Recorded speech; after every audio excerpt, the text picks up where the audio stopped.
35 years ago, a man named Paul Reed Smith started his first guitar factory in Maryland.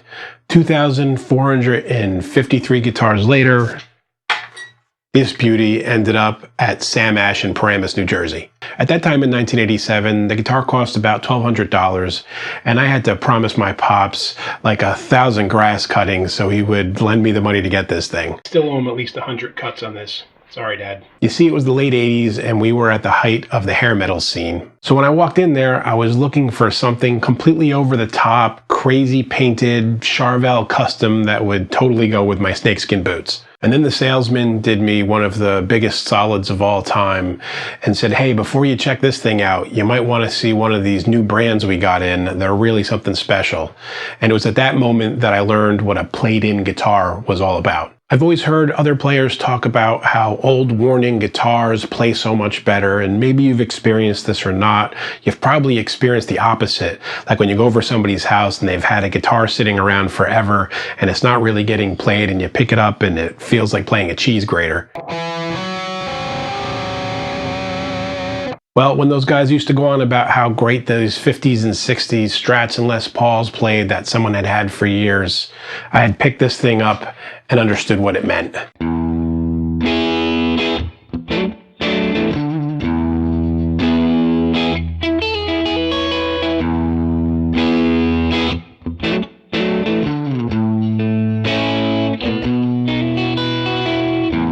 So I should say at that time, I was still kind of a beginning player, and I really didn't have a clue what this played-in thing was all about. So when the salesman said to me, doesn't it feel like it's been played for 30 years already?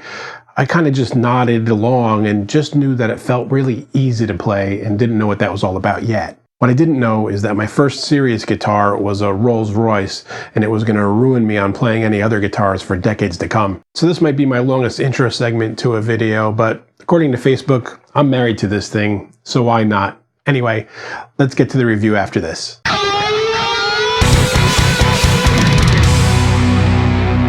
So anybody who's been a follower of my channel for any time knows that when I do reviews on guitars, I generally break it into three categories. I talk about the construction of the instrument, which is just about different component parts and how well it holds tuning over time, things like fret dressing. Then I talk about playability.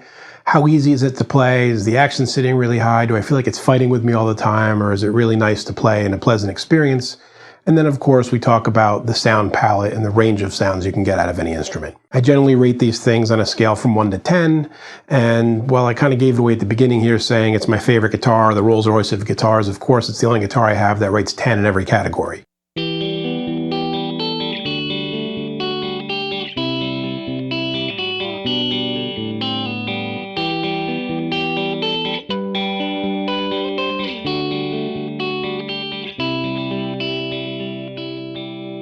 That said, speaking of the construction, when we talk about something like tuning stability, I've had this guitar for over 30 years, and I've never had anything that holds its tune like this guitar. It's got the PRS locking tuners in it, the original kinds that were like the C-shaped ones that turn in on the string to lock it into place. And I've used this half-step flat, standard tuning, drop D, some open tunings, and usually when you move the guitar around like that, you end up fighting the tuning as it adjusts into it. And I found that with this guitar, I don't really have to do that. Its tuning stability is better than anything else I've ever seen. As far as something like sustain, which speaks to the quality of the nut and the connection points coming over the bridge, it's one of my most sustaining guitars. It wasn't the single most sustaining guitar, but it was certainly up there in the top of the class. And finally, with the frets, the fretwork on this, early on, I did have a little bit of fret dressing done on it. It barely needed any. I've had problems with other guitars where it gets really out of whack that way. And I've actually, at first, played it so much that I had to replace the frets eventually because I had dug grooves into them. I was playing 8, 9, 10 hours a day for years at the beginning. That said, the fretwork is fabulous on it, how it came, and the guy that did the fretwork for me with it later also did fabulous work and kept it up to par with what the original construction was. Now we talk about playability. Well, obviously playability is something that has to do with your taste.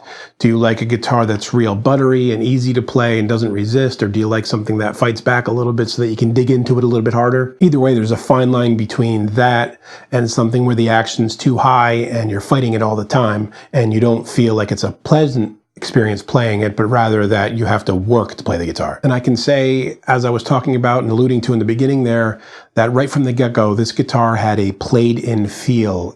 You pick it up and it feels like it's working with you. It wants to make music. You don't fight and you don't have any resistance. It is by far the single most buttery guitar that I own, the most shredder type of guitar. Now, I would say that all the Paul Reed Smiths are definitely leaning towards that end. They're easy instruments to play. But playing other ones, even in the same class as this, I never found one that played as easy as this specific singular guitar. And I thought maybe it was just my bias because it's the one that I started on, but it was kind of confirmed by a friend of mine who early on was a student and went way beyond me pretty quickly. It's a guy named Static, and I was hanging out with him at a NAMM show, and we were talking about this guitar in particular, and he had an old Paul Reed Smith that was the early 90s back then. And he said that also playing this guitar, he noticed that it played so much better than any other of the guitars that he picked up, even other Paul Reed Smiths. I don't know if that means that Paul himself had his hands on it or it was just some weird magic caught in a bottle at the factory, but I'm happy and lucky that I got this one. So again, it's partially a matter of taste, and my taste is a shredder, easy to play guitar. Nothing is easier to play than this guitar.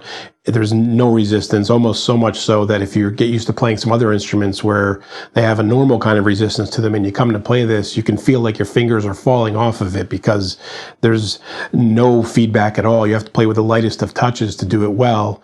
And I got used to that early on, so it took me a while to adjust to playing what you would call a normal guitar, but I have an appreciation for both now. So when I talk about the sound of a given instrument, I'm talking about the quality of the sound and the breadth of the sound palette. Can it cover a lot of different styles? Well, with this Paul Reed Smith, you have 10 different selections on a rotary switch, which is a bit odd. Usually guitars have slide shifters or a knob for 3. But this works on a rotary, and it also has what they call a sweet switch, which is up and down. It's not quite single coil, double coil. It's just a change in the timbre of the pickups, but it does have a similar, as you'll see, to a double and single kind of thing to it. But I can say that this instrument covers a wide variety of styles. I can play everything from like smooth jazz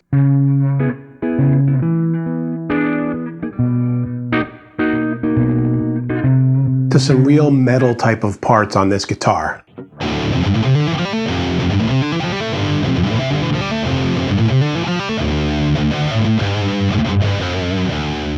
And I'm just going to go through and quickly show you what the pickups have to them using like an edge of breakup type of sound so that you can get a real feel for what the pickups sound like more than you would with some other types of sounds. So we'll start with the bridge pickup and the sweet switch up, which is sort of their double coil type of thing.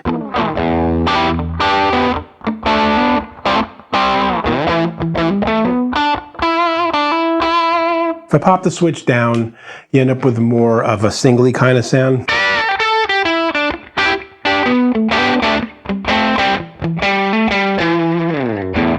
Now I'll go to the second position here, and it does this cool thing where it takes the two pickups and puts them out of phase with each other, which makes for a real telly kind of real thin sound that I used almost to emulate like having a wah pedal on, and it's very good on stage for certain types of parts that you want to have sound small.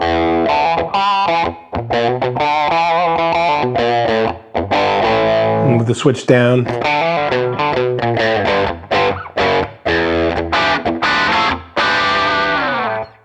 Go to the next setting and it's a nice round, full-bodied kind of sound.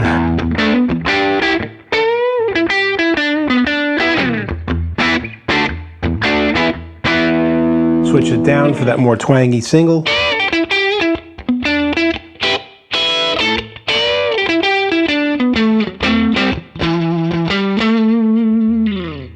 The next setting is very good for clean tones. It's a little bit more sparkly and sheen sounding, similar to what I did on the demo there. And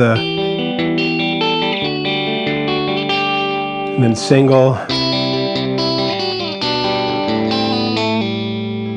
And then finally the neck pickup, which gets the most use from me, especially in situations where I'm playing with another guitar player, because it doesn't get too muddy on the lows, but it has that nice round sound on the highs for leads. So I'll pull it up here like the double kind of sound.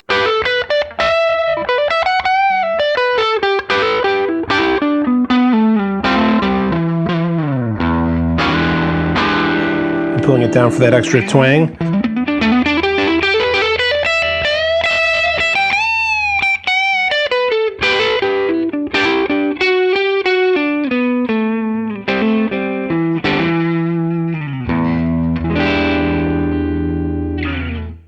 just briefly there, you get to see that there's a wide range of voices between the different pickups and even with the sweet switch there. I think you can see that the sound palette is pretty amazing on this thing. You can really do any style with it. And normally with these reviews, I like to do a real breakdown with like a metal sound, a clean sound, a mid-gain sound. I didn't do that here because, well, this thing's on 90% of all my recordings. So if you want to get a good earful of it in all kinds of different situations, you can just check out my Spotify channel.